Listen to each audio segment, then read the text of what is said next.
siamo particolarmente contenti della presenza di Giuliano Volpe, che ormai è diventato un assiduo frequentatore delle nostre attività, che condivide e che cita spesso come modello. Lui naturalmente ha avuto ed ha un ruolo di animatore culturale nel dibattito italiano sulla tutela, la conservazione e la valorizzazione dei siti.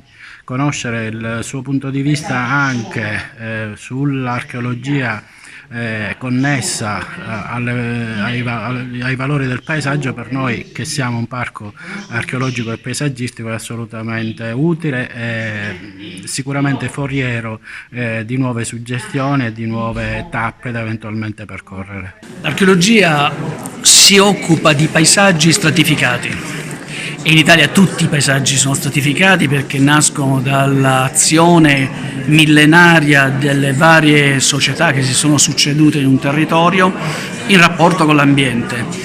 Quindi si tratta di fatto di ricostruire la storia, le identità di un territorio, le identità complesse di un territorio, partendo dal paesaggio contemporaneo e andando a ritroso, e riscoprendo attraverso le varie tracce i vari paesaggi stratificati.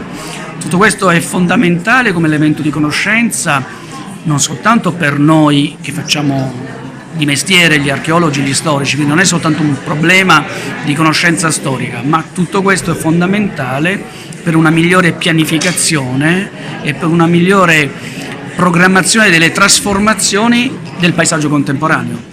Il paesaggio non può essere musealizzato, non può essere messo in una teca. Il paesaggio è un organismo vivente, vitale, in continua trasformazione. Noi tutti siamo produttori di paesaggio. Il problema è capire come trasformiamo il paesaggio, se deturpandolo, se stuprandolo, oppure se ne pianifichiamo una trasformazione coerente con le sue vocazioni, con la sua storia, e dunque se facciamo del paesaggio un elemento non solo di conoscenza ma di sviluppo vero del nostro territorio. Perché il patrimonio culturale va affrontato nella sua complessità. Il paesaggio è una componente del patrimonio culturale insieme ai beni culturali.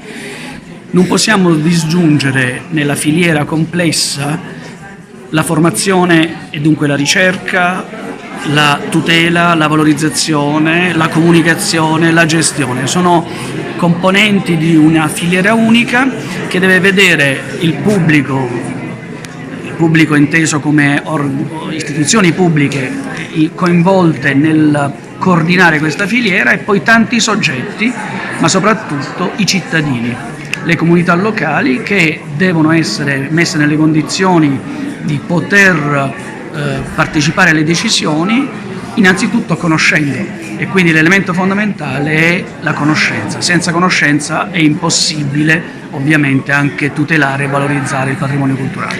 La vedo sempre più effettuata con la partecipazione attiva dei cittadini, dei visitatori, sia delle persone che vivono in un territorio sia di quelle che sempre più numerose vengono a visitare i nostri territori, e noi ci auguriamo che sempre più persone vogliano venire a conoscere i nostri territori, perché tutto questo ovviamente significa anche lavoro, significa sviluppo, significa economia pulita, economia sana, e quindi dobbiamo trovare tutti gli strumenti perché chi si occupa per professione di patrimonio culturale sappia anche comunicare, sappia anche parlare, sappia utilizzare tutti gli strumenti e soprattutto tutte le tecnologie innovative per fare in modo che il patrimonio culturale sia sentito da tutti come il bene nostro.